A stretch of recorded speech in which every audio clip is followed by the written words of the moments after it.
Hoje nós vamos falar de um inimigo invisível do seu dinheiro, como ele age e como que ele consome de forma quase que invisível cerca de 15 a 30% daquilo que você ganha. E o melhor, como que você faz para resolver isso sem depender de planilhas. Muita gente pensa que problemas financeiros vêm de falta de organização, falta de disciplina, procrastinação.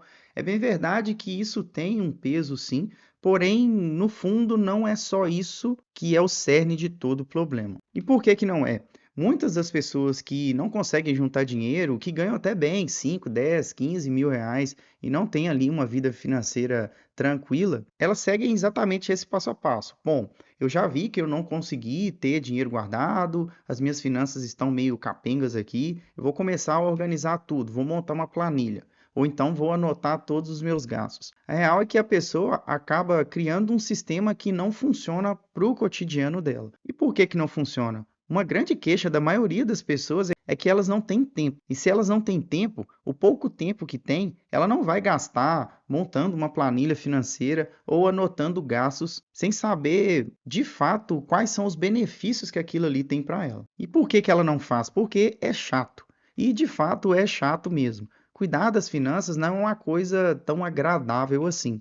Porém, existem meios que você pode utilizar para deixar essa necessidade menos cansativa para você aí no seu dia a dia. Por ser uma tarefa chata, o que que as pessoas acabam fazendo? Vivendo no automático. Ela coloca ali uma conta no débito automático, o estilo de vida dela é todo desenhado para ela gastar dinheiro de forma fácil. E por que que eu estou falando isso? Nas minhas mentorias eu já percebi em várias vezes a seguinte situação. Um dos primeiros momentos da mentoria é diagnosticar a vida financeira da pessoa.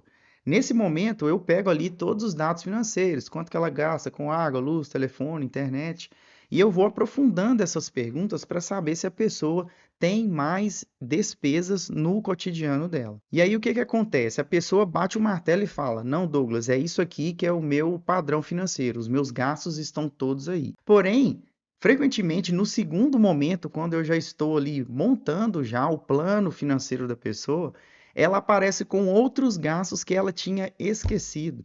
E esses gastos sempre aparecem ou na fatura do cartão, ou o esposo, a esposa lembrou que tinha ali uma despesa escondida. E isso demonstra o quê? Que as pessoas não têm clareza total de para onde o dinheiro delas vão. Elas só sentem o problema quando bate ali na conta, quando o saldo está zerado ou quase zerado. O que acaba sendo um sintoma de uma falta de clareza que a pessoa tem a respeito do próprio dinheiro. No fim das contas, esses vazamentos acabam consumindo 600, 800 mil reais do orçamento da pessoa. E o que que acontece? Para quem ganha de 3 a 10 mil reais, isso faz muita diferença. É aí que a pessoa vira e fala: "Ah, eu não tenho dinheiro para investir". Mas não, não é que você não tem dinheiro para investir. O fato é que você não tem clareza de para onde o seu dinheiro vai, qual é o seu padrão financeiro atual, e por isso esses vazamentos acontecem e você nem percebe. E isso acaba gerando um problema, mesmo para aquelas pessoas que, por um motivo ou outro, acabam aumentando o seu salário, por exemplo. Quando você aumenta o seu salário e não percebe para onde o dinheiro vai,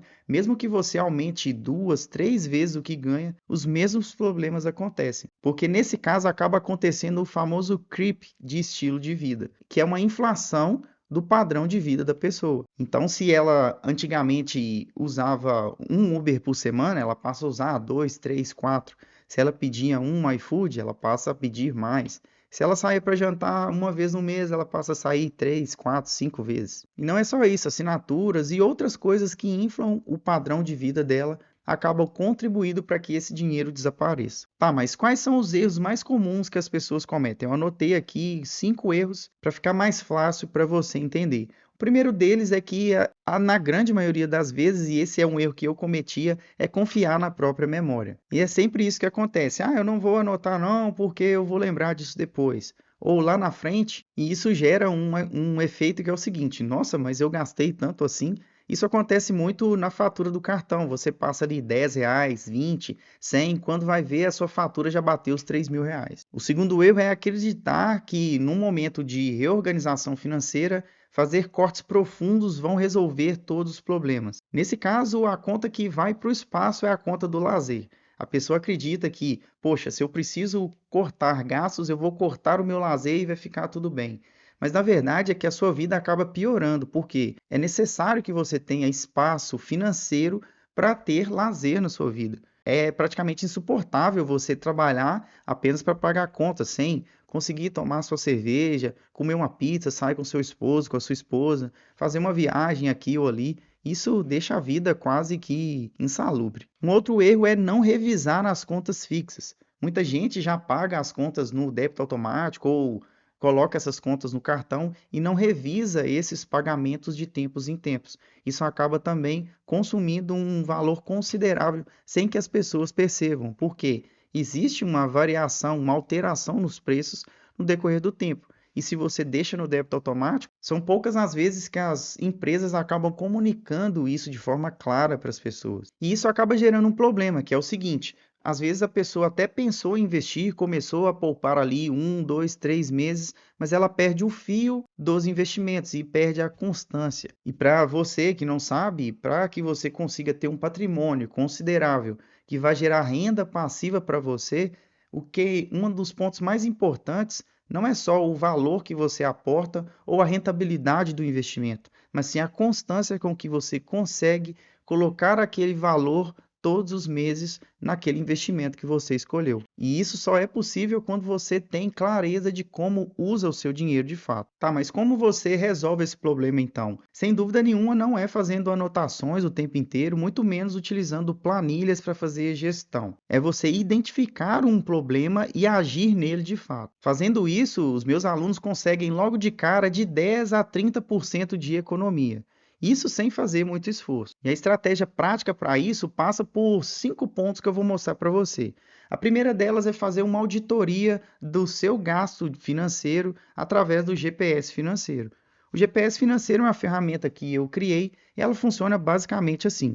Você vai dividir a sua vida financeira em 4 partes, sendo receitas, despesas básicas, investimentos e dívidas. A partir daí você vai anotar o valor que você ganha. Você pode fazer isso para sua família, e aí você vai incluir o salário da sua esposa ou do seu esposo, por exemplo. Depois você vai incluir aqui na coluna as despesas básicas, e aqui entra água, luz, telefone, plano de saúde, lazer, e você vai colocar aqui o que você gasta atualmente. Na aba de investimentos, você coloca quanto você consegue poupar. Se você não poupa nada atualmente, você deixa zerado.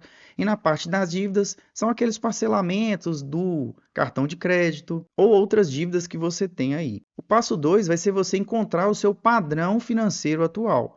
Então, qual que é o percentual que as suas despesas básicas consomem do salário que você ganha hoje?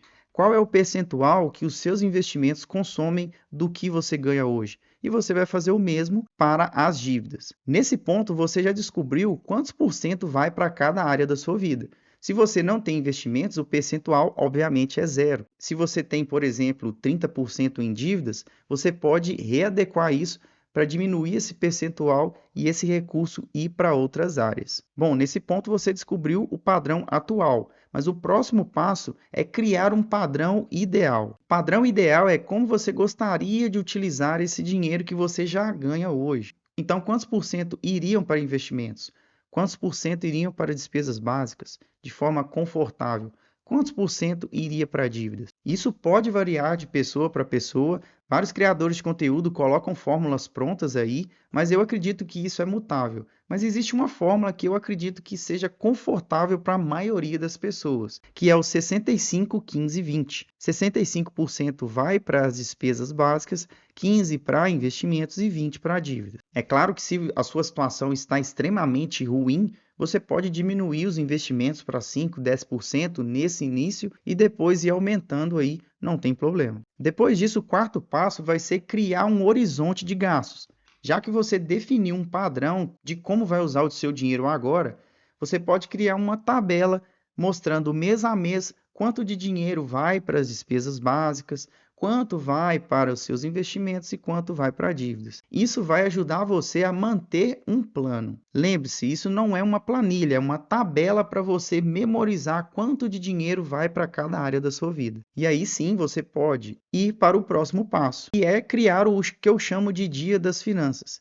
É um dia na semana onde você vai parar 20 minutos no máximo para visualizar esse horizonte de gasto financeiro. É nesse momento que você vai comparar o que está na fatura do seu cartão com o que você planejou no seu horizonte financeiro e ver os devidos ajustes para que você siga o plano. Então, por exemplo, se você definiu que vai gastar com combustível cerca de R$ 400 e na primeira semana você já gastou R$ 250, quais ações você pode tomar na próxima semana para manter o seu horizonte financeiro dentro daquilo que você planejou? Perceba que sem anotar nada, comparando a situação atual com o horizonte financeiro, você já consegue ter o mínimo de controle. E é sério, exercitando isso durante um tempo, você não vai gastar mais do que 20 minutos para fazer isso durante as suas semanas. O erro silencioso que te impede de guardar dinheiro, de ter dinheiro investido, não é força de vontade para fazer controles financeiros. É não ter um método claro e simples para ter resultado real. A verdade é que você precisa ter um sistema simples e ter clareza do que fazer com esse sistema. E pode ter certeza que o simples funciona. E como que você faz isso? Fazendo auditoria de como você usa o seu dinheiro, encontrando o seu padrão de vida atual, desenhando o seu padrão de vida ideal, montando uma tabela do seu horizonte financeiro e reservar um tempo de 20 minutos por semana para fazer isso acontecer. Agora eu vou deixar uma playlist aqui para ajudar você a ter muito mais dinheiro investido. Bom, a gente se vê no próximo vídeo e um abraço.